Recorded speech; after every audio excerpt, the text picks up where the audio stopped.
he lied constantly, and he was shown to lie constantly. So, lawyer, it's Mark Bankston, right? I believe. Yeah. Yes. Bankston. Anyway, he displayed one of the text messages that supposedly Jones had not sent. An editor who worked for Jones sent him a screenshot of an InfoWars article claiming a hospital was using dummies in a coronavirus ward. The editor, Paul Watson, wrote that it makes us look ridiculous and added Sandy Hook all over again. Jones texted back, I get it. So yes, he was communicating about Sandy Hook. And yes, they do believe that literally everything that is bad, that would be inconvenient to their narrative, to their political ideology, it is all a false flag. Every single shooting, every massacre, but also public health stuff, economic stuff, weather stuff, it's all faked. He lied about using emails, saying that he had never sent an email. Then Bankston displayed emails that Jones had sent to lawyers, staff, and others about his business operations. So he was lying about that. They pointed out that Jones claimed that he had lost millions of dollars because he was deplatformed. He was still apparently making $200,000 a day. In some cases, $800,000 some days.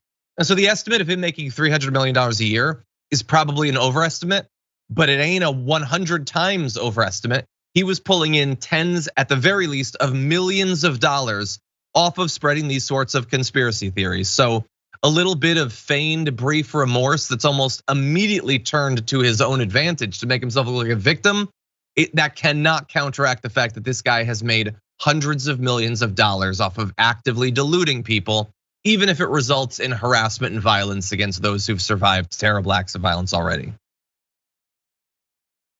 Really fast. He says this one, he accepts that it's real. Okay, I have some follow-up questions. When he said that the Highland Park parade shooter had FBI handlers, so that was another false flag. Where does he stand on that one?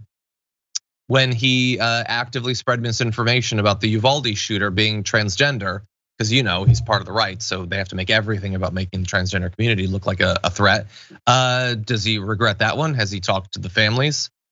When he finally denounced Q, that seemed like maybe a good moment, except that he immediately turned to say he's against it because the FBI and CIA have taken it over and they've used Q to cover up the fact that the 2020 election was a hoax. That was a false flag. January 6th also was a hoax. Literally all of it is. Getting him on the stand to admit to one thing just seems so irrelevant in comparison to the absolute tsunami of lies and misinformation that come from him every single day, Jordan. Yeah, I mean, I think the QAnon thing for him was more just trying to beat back his competition.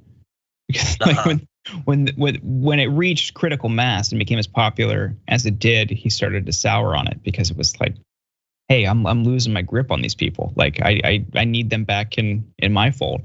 So trying to attack them, attack the people behind it and demonize that, I think was more of a strategic play than one built around any totally incoherent theory. But nevertheless, I think that was his motive there.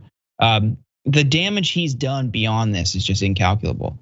And they've tried to say, oh, well, in court in this case, well, he's only talked about it 8 hours over several years compared to thousands and thousands of hours of everything else. And it's that doesn't include how those clips get spread, how people rewatch these things, the view time on different platforms, not just talking time. It doesn't operate like that. As anyone here knows, that's just not how the internet works. And then the people who just repeat it and believe it and take it to heart and act on it, watch it repeatedly. That's just, you really can't quantify just how damaging his stuff has been. And I don't think I see some people saying, oh, there should be a free speech thing, there should be a free press thing. It's when you have people threatening, you're inciting them to threaten victims, parents of victims of school shootings. I just don't really have any sympathy for a First Amendment argument there. No, that's about it. That's about the only place in this type of stuff that I really don't have any First Amendment sympathies for.